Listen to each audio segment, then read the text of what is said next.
Primero, cuando abra el curso, podrá ver una barra de menú en blanco en el lado izquierdo de la pantalla, mientras el lado derecho queda fuera de la pantalla con el logo de Carrier parcialmente oculto. Si este es el caso, use el botón Ocultar en la parte superior de la barra de menú que maximiza el curso en la pantalla. Los demás controles son iguales a los de un reproductor estándar de DVD. Reproducir y detener se controlan con el mismo botón, que reproduce y detiene el curso. Volver lleva el curso al inicio de la dispositiva anterior. Retroceder devuelve el curso al inicio y salir detiene el curso y lo lleva de vuelta al portal de aprendizaje LMS. Durante actividades didácticas de conocimiento, podrá ver también el botón Enviar para enviar sus respuestas. Si tiene preguntas sobre los cursos, consulte con el administrador, cuyos detalles de contacto se encuentran en el portal LMS. Este es el primero de una serie de módulos que permiten avanzar en el currículo de capacitación sobre contenedores por los niveles asistente, técnico y técnico maestro. Un técnico que comience estos cursos debiera tener un mínimo de 6 meses de experiencia trabajando en equipos de refrigeración para contenedores Carrier Transicold. Estos primeros cursos proporcionarán al técnico los conocimientos básicos para operar la unidad y darle mantenimiento. La secuencia de capacitación inicial, que culmina con la certificación de asistente, requiere completar 8 módulos de capacitación en línea que se deberían seguir en orden, del 1 al 8, comenzando con el de seguridad, módulo 1. Los módulos que se deben seguir corresponderán a la unidad Carrier Transicold Primeline, nuestra unidad de compresor espiral o nuestra unidad de compresor reciprocante Thinline. Ambas pistas comienzan con el módulo Trabajo con seguridad en unidades de refrigeración, módulo 1 seleccionado. A este pueden seguir el módulo 2, Refrigeración básica, o el módulo 3, Eléctrica básica. Después usted puede escoger ya sea módulo 4A, Identificación de componentes Primeline, o módulo 4B, Identificación de componentes Thinline. Ambas pistas requieren después del módulo 5, Funciones del teclado y pantalla.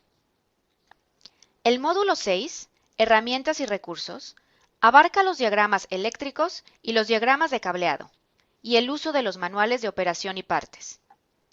El módulo 7 podría ser el módulo 7A, Secuencia de operación y flujo del refrigerante de Primeline, o el módulo 7B, Secuencia de operación y flujo del refrigerante de Thinline, dependiendo de cuál fue su cuarto curso. Finalmente, el último curso, módulo 8, abarca el previaje. Recuerde que el módulo 4 y el 7 deberían abarcar el mismo tipo de unidad y solo un modelo se tomará en cuenta para la certificación de asistente. Use el botón Continuar cuando esté listo para iniciar el módulo 1 de los cursos de capacitación. Los objetivos de este módulo son: identificar las distintas unidades Carrier Transicold, reconocer el etiquetado de seguridad y riesgo que se utiliza en la unidad, el equipo de protección personal que debería estar disponible, reconocer los potenciales riesgos que se presentan, precauciones de seguridad al manipular cilindros de gas comprimido, cómo asegurar la unidad para trabajos de reparación, categorías de reparación y la manipulación y uso de refrigerantes. Carrier Transicold ofrece 3 unidades básicas. Las unidades Thinline utilizan un compresor reciprocante con el controlador Microlink y están cargadas con refrigerante 134A. Las unidades Primeline utilizan un compresor espiral digital, también con el controlador Microlink y refrigerante 134A. Las unidades Naturaline utilizan un compresor reciprocante de 2 etapas con el controlador Microlink, pero se cargan con refrigerante R744, CO2 o dióxido de carbono. Si bien cada una de estas unidades Tiene sus propios ciclos operativos particulares y funciona con diferentes presiones, las precauciones son exactamente las mismas, y este módulo de capacitación abarca los tres modelos.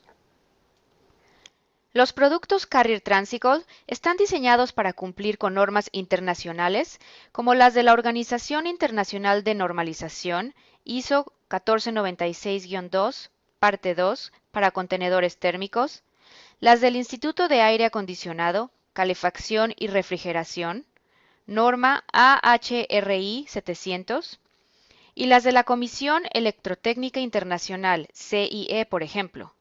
Y también pueden estar certificados por uno de varios organismos homologadores como CE, American Bureau of Shipping y Germanischer Lloyd. Las etiquetas de seguridad se disponen en la unidad donde se requieren. Tome en cuenta todas las etiquetas de seguridad, que son para su protección. Todas las unidades Carrier Transicold emplean etiquetas de riesgo estandarizadas para que los operadores puedan familiarizarse rápidamente con ellas y tomar las precauciones necesarias. Esta estandarización se utiliza en la propia unidad y en manuales de operación, sesiones de capacitación y boletines. Los riesgos se clasifican en tres categorías. Peligro. Identifica un riesgo inmediato que causará lesiones personales graves o muerte. Advertencia. Indica riesgos o condiciones inseguras que podrían causar lesiones personales graves o muerte. Y finalmente, precaución. Indica riesgos potenciales o prácticas inseguras que podrían causar lesiones personales menores, daños al producto o a la propiedad. El equipo de protección personal, EPP, que utilice en un momento dado, dependerá del trabajo que se deba realizar, la normativa vigente del país donde trabaje o los requisitos más estrictos que pudieran exigirse a su empleador o a la terminal o bodega donde trabaje. Cada técnico debería conocer los riesgos que podría encontrar rutinariamente en el trabajo y asegurarse de utilizar el EPP correcto. El EPP estándar debe incluir protección para los ojos y el rostro, casco, guantes adecuados para manipulación de componentes mecánicos, eléctricos y refrigerante, un medio seguro y visible para evitar que se aplique energía a la unidad mientras se estén realizando trabajos en ella, bloqueo etiquetado. La clave para trabajar de manera segura es comprobar que todas las fuentes de energía estén bloqueadas y etiquetadas antes de comenzar a trabajar en la unidad. Se debería recalcar que podría haber más de una fuente de energía en la unidad. Las fuentes de energía en los equipos podrían ser eléctricas, mecánicas, hidráulicas o neumáticas. En nuestras unidades de refrigeración hay fuentes de energía eléctrica y mecánica. Verifique que la fuente de energía haya sido deshabilitada empleando un medidor adecuado de electricidad o presión antes de iniciar los trabajos. La energía eléctrica y el gas refrigerante presurizado son las dos fuentes de energía presentes en la unidad. Revisemos cómo se pueden manejar. Todas las unidades se deberían tratar como si estuvieran energizadas hasta que se compruebe con un medidor adecuado que no presentan potencial. De la misma manera, todas las unidades se deberían tratar como si estuvieran presurizadas hasta que se compruebe con un manómetro que toda la presión fue liberada. Realice la práctica de bloqueo y etiquetado antes de comenzar trabajos en la unidad. Siempre use el EPP adecuado mientras trabaje en la unidad. Cuando manipule refrigerantes, tenga presente el potencial de quemaduras por frío si el líquido refrigerante entra en contacto con la piel. Nunca mezcle refrigerantes de distintos tipos. Nunca mezcle refrigerante de distintas unidades y el refrigerante recuperado solo debería cargarlo en la unidad de donde lo extrajo.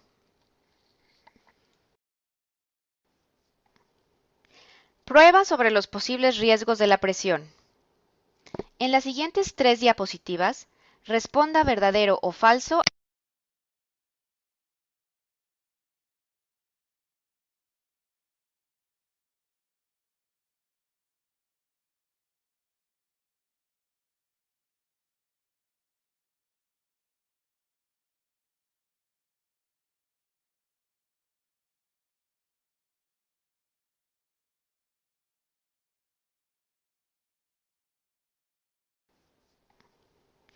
Prueba sobre los posibles riesgos de la presión.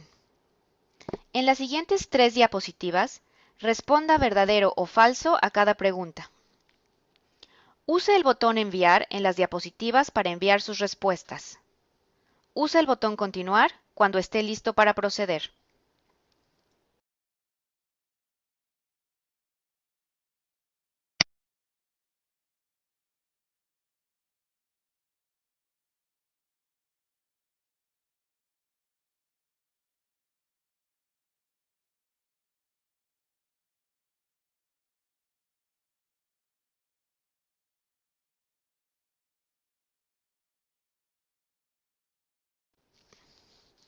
Viendo esta información, pruebe por qué siempre hubo riesgo, incluso cuando la presión varió de baja a alta.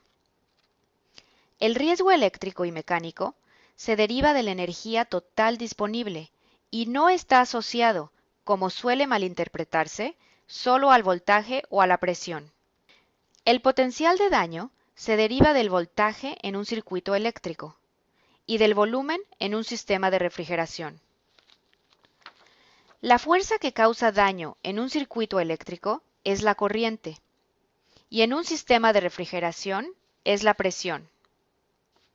Sin embargo, el riesgo general corresponde a la combinación de voltaje y corriente o volumen y presión. Tomando todo lo anterior que hemos visto, podemos formular los pasos que se requieren para trabajar de manera segura en una unidad. Desconecte y aísle todas las fuentes de energía. Bloquee y etiquete todas las fuentes de energía. Si va a trabajar en un sistema de refrigeración, coloque un manómetro o mangueras de servicio que permitan la recuperación de refrigerante en unidades R134A, el venteo en unidades con refrigerante R744 de CO2. Compruebe que todos los extremos de las mangueras estén asegurados y no exista riesgo de latigazo. Verifique que la presión sea cero en el sistema.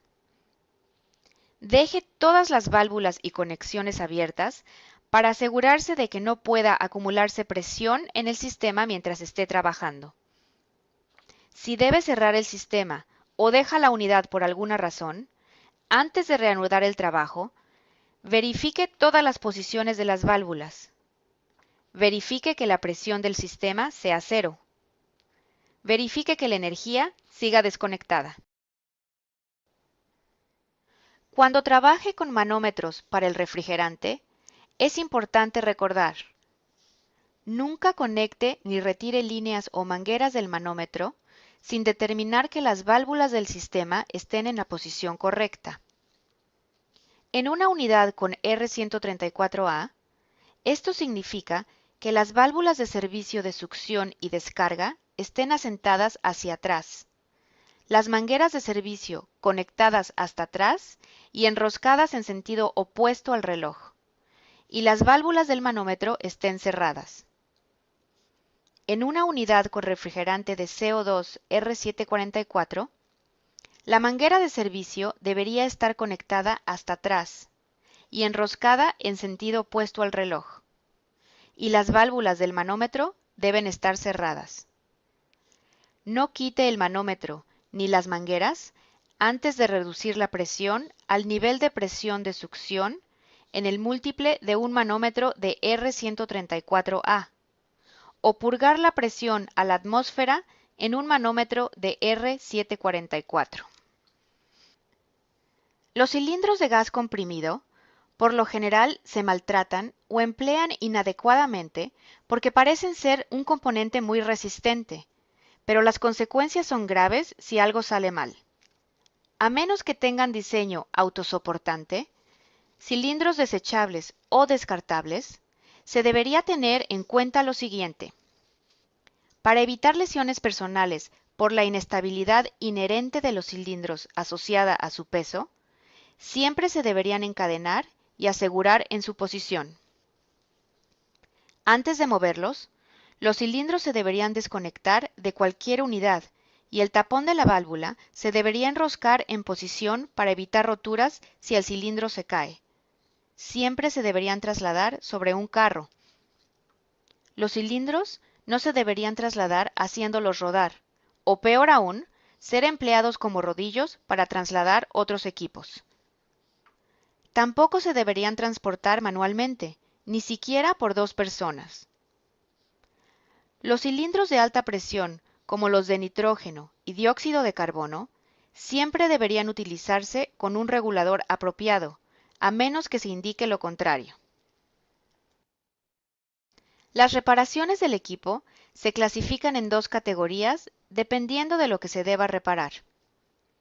Hay conexiones reparables, como los acoples de compresión y los asegurados con pernos, por ejemplo, y conexiones no reparables, como las conexiones con soldadura blanda o fuerte.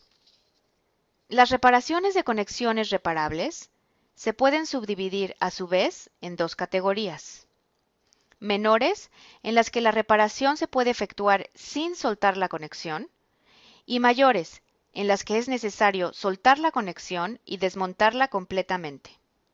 En reparaciones menores, la conexión debería estar apretada, pero también es esencial emplear el EPP adecuado, como mascarilla, gafas de seguridad, guantes para manipular el refrigerante y procurar cubrirse los brazos.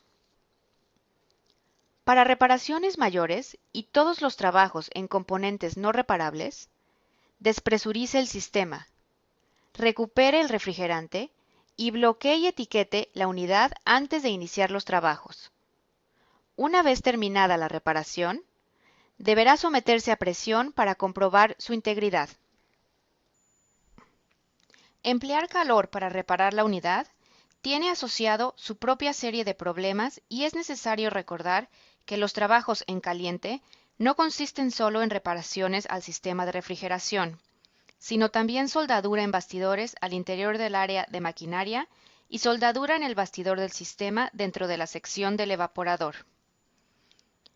Algunos componentes del sistema de refrigeración contienen refrigerante líquido, y la aplicación de calor en estas áreas y otras áreas cercanas causará un rápido incremento de presión cuando el refrigerante líquido se vaporice.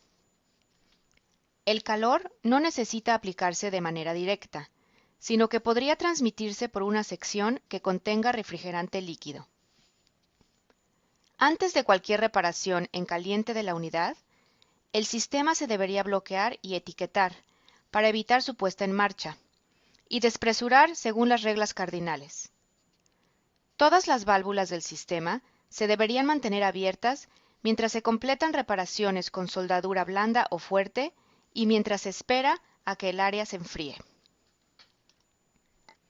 Después de completar cualquier reparación en el sistema de refrigeración, esta se debería comprobar en terreno para verificar su integridad. Se deberían realizar pruebas de presión utilizando nitrógeno, aunque se puede emplear dióxido de carbono en unidades de CO2 si existe suficiente presión en el cilindro de CO2. La prueba de presión es para comprobar que la reparación se completó satisfactoriamente. La presión de prueba no debería exceder de 90% de la presión de trabajo máxima, a menos que todos los dispositivos de alivio de presión se hayan retirado y reemplazado por alternativas adecuadas. Al realizar pruebas de presión, procure que nadie pueda acceder a la unidad mientras ésta se esté realizando y que el cilindro esté posicionado para garantizar su propia seguridad. Procure que haya medios apropiados de aliviar la presión del sistema antes de iniciar la prueba. Use el regulador para elevar la presión lentamente al nivel requerido para la prueba. Purgue la presión del sistema antes de retirar las conexiones.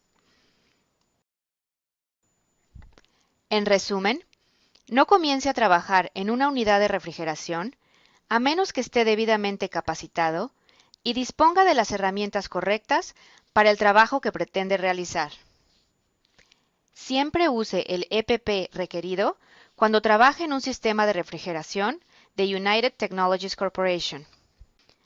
Nunca aplique calor a ningún componente del sistema de refrigeración que esté presurizado. Realice pruebas de presión en las reparaciones una vez terminadas. Purgue la carga de la prueba de presión antes de retirar las conexiones. Evacúe el sistema antes de recargarlo.